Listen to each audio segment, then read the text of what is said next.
یہ سارا معاملہ تو ہے علی کاظمی صاحب کی سطح تک۔ اب دوسرا میں آپ کو بتاؤں کہ جی حیران کن طور پر جو ہے ظہیر جو ہے اس کو پروٹوکول دیا جا رہا ہے، اس کو جو ہے رکھا جا رہا ہے، پولیس نے اپنے پاس رکھا ہوا ہے اور ایک عام ذیل بندے کی طرح رکھا ہوا ہے، نہ کہ بجائے اس کے ایک ملزم کی طرح، اور اس کے سارے ناز نخرے اور ساری چیزیں برداشت کی جا رہی ہیں۔ اب اس کے اوپر جو شعلہ رضا صاحب سے گزشتہ روز میری بات انہوں نے کہا جی ہم اس کو بالکل دیکھ رہے ہیں بڑا سیریسلی، اور ہماری کوشش ہے کہ ہم پروب کریں کہ آخر ان کو یہ پروٹوکول کون دے رہا ہے۔ انہوں نے ایک لفظ یوز کیا کہ ہمیں پتہ ہے کہ ظہیر کو دولہا بنا کے رکھا ہوا انہوں نے، تو انہوں نے کہا کہ جی ہم اس کے اوپر بڑا اسٹرکٹ ایکشن لے رہے ہیں ان لوگوں کے خلاف جنہوں نے یہ سارا معاملہ کیا ہوا ہے۔ پھر میں نے ان سے پوچھا کہ جی آپ تھوڑا سا بتائیں کہ آپ کی ملاقات ہوئی ہے دعا کے ساتھ، تو دعا نے آپ کو کیا کہا ہے؟ تو ان کا بڑی ڈیٹیل میں میری بات ہوئی، تو وہ کہہ رہی تھی کہ جی دعا نے ہمیں بتایا کہ جی ایک تو دعا جو ہے فی الحال اس کا مائنڈ وہی ہے کہ نہیں جی میں نے ظہیر کے ساتھ جانا ہے، اور پھر وہ کہتا ہے کہ دعا نے مجھے پوری سٹوری سنائی کہ جی کس طرح میں یہاں سے گئی، خود سے گئی، ٹیکسی میں نے بک کروائی، تو پھر وہ بھی حیران تھی کہ یہ کیسے ہو سکتا ہے کہ 14 سال کی ایک بچی خود ٹیکسی بک کروائے، اس ٹیکسی پہ جائے۔ پھر وہ کہتی ہے کہ دعا بتاتی ہے کہ میں پنجاب یونیورسٹی پہنچی، وہاں پر لڑکیاں بیٹھی ہوئی تھیں، میں نے ان لڑکیوں سے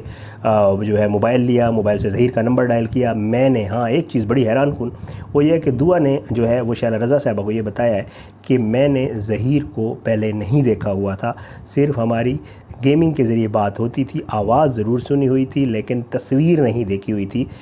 تو میں ظہیر کو ویسے ڈائریکٹلی نہیں پہچانتی تھی شکل سے۔ تو اس لیے وہ کہتی ہے کہ جی میں نے کال کی ظہیر کے نمبر کے اوپر اور میں نے اس کو بتایا، کیونکہ اس کو یہ پتہ نہیں تھا کہ میں آ رہی ہوں۔ 100% جو ہے وہ ظہیر کو بچانا چاہ رہی ہے دعا، تو کہتی ہے کہ اس کو بالکل بھی پتہ نہیں تھا میں آ رہی ہوں۔ جب میں نے پنجاب یونیورسٹی سے لڑکی سے موبائل لے کے تو ظہیر کے نمبر پہ کال کی، تو میں نے اس کو بتایا کہ جی میں پنجاب یونیورسٹی میں موجود ہوں، تو آپ فلاں جگہ آ جاؤ۔ تو کہتے ہیں جی ظہیر آیا، تو ظہیر جب آیا تو اس کے پاس کوئی پیسے نہیں تھے، بٹ میں نے ٹیکسی کروائی ہوئی تھی، تو اس ٹیکسی والے کو پیسے دینے کے لیے ظہیر واپس گھر گیا اور وہاں سے وہ 20 سے 22 ہزار روپے جو ہے وہ اٹھا کے آیا، اور پھر اس کے بعد اس نے وہ ٹیکسی والے کا کرایہ پے کیا، اور پھر میں ظہیر کے ساتھ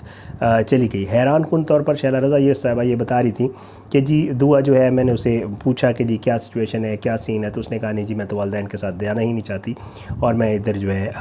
ظہیر کے ساتھ ہی واپس جاؤں گی۔ لیکن شعلہ رضا صاحبہ سے میں نے پوچھا کہ جی آپ کی حکومت سندھ کے جو ایڈوکیٹ جنرل ہیں انہوں نے یہ کیسے کورٹ کے اندر اس دن بیان دیا؟ تو انہوں نے کہا کہ جی نہیں انشاءاللہ جو آج والی پیشی ہے اس کے حوالے سے میں نے بات کی، تو انہوں نے کہا نہیں انشاءاللہ اس پیشی پہ آپ دیکھیں گے کہ وہ سارا معاملہ جو ہے اس طرح نہیں ہوگا، اور ہم مزید تیاری کے ساتھ اور مزید بہتر لاہ عمل کے ساتھ آئیں گے۔ پھر میں نے ان سے کہا کہ جی آپ کا کیا لاہ عمل ہوگا اگر فرض کریں، جیسے کہ میڈیکل رپورٹ اس وقت نہیں آئی تھی جب میری شعلہ رضا صاحب سے بات ہوئی، تو میں نے انہیں کہا کہ جی جو ہے اگر میڈیکل رپورٹ اس طرح آ جاتی ہے جیسے نمرا والی، تو پھر کیا صورتحال ہوگی؟ تو انہوں نے مجھے بتایا کہ دیکھیں جی نمرا اور دعا جو ہے ان کو ایک ہی پناہ کے نام کا غالباً شیلٹر ہوم ہے، تو وہاں پہ رکھا گیا ہے۔ تو کہتی ہیں کہ جی ان کی وہاں پہ بڑی کیئر کی جا رہی ہے، اور یہ دونوں بچیاں ہماری بچیاں سندھ سے ہی گئی ہیں۔ تو میں نے انہیں کہا کہ اگر فرض کریں اس طرح کوئی رپورٹ آ جاتی ہے، جو کہ آ بھی گئی پھر بعد میں، تو کہتی ہیں کہ جی جو ہے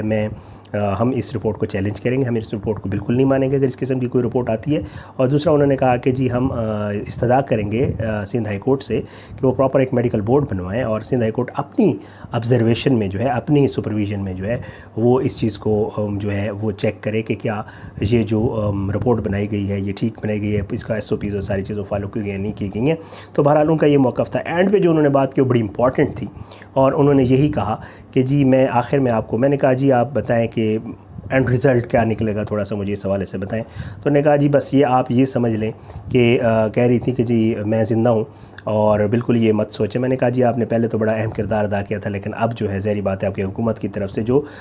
کورٹ میں موقف اپنایا گیا وہ کوئی اتنا وہ نہیں ہے، مطلب کوئی اچھا نہیں لگا ظاہر ہے۔ تو وہ کہہ رہی تھی نہیں جی بالکل ہم تیاری کے ساتھ آئیں گے، اور ساتھ میں انہوں نے اینڈ پہ جو بات کی وہ یہ تھی، کہتی ہیں کہ جی میں آپ کو بتا رہی ہوں کہ یہ بچیاں اب واپس پنجاب نہیں جائیں گے۔ اب شعلہ رضا صاحبہ کے اس بیان کا کیا مطلب تھا، اس پہ کس حد تک عمل درآمد ہوتا ہے، یہ آج کی جب سماعت ہوگی اس میں جو دعا کا بیان ہوگا، جو میڈیکل رپورٹ پیش ہوگی، ججز صاحبان اس کے اوپر کیا کچھ کرتے ہیں، کیا فیصلہ دیتے ہیں، ڈیپینڈ کرتا ہے۔ لیکن اس سے پہلے یہ اہم ڈیولپمنٹس تھیں جو میں نے آپ کے ساتھ شیئر کرنی تھی۔ بہرحال آج کی ابھی کی اس ویڈیو سے اتنا ہی، انشاءاللہ سماعت ہے، اور سماعت کے بعد جو ہے جو فریش اپڈیٹس ہوں گی انشاءاللہ وہ اگلی ویڈیو میں آپ کے سامنے رکھوں گا۔ اپنی دعاؤں میں یاد رکھا کریں، اللہ پاکستان کا حامی و ناصر ہو، اس کے خلاف سازشیں کرنے والوں کو نصب و نابود کرے، اللہ ظالموں کو عبرت کا نشان بنائے، مظلوموں کو انصاف ملے، اور اللہ جو ہے وہ ہر ماں باپ کے لیے سکون کا سامان کرے، اور ان کی اولاد کی طرف سے جو ہے وہ ہمیشہ اولاد کی طرف سے والدین کو سکھ ملے، نہ کہ اولاد جو ہے وہ اپنے والدین کے لیے پریشانی اور دکھ کا باعث بنے۔ میری تو ہمیشہ یہ دعا ہوتی ہے ظاہر ہے۔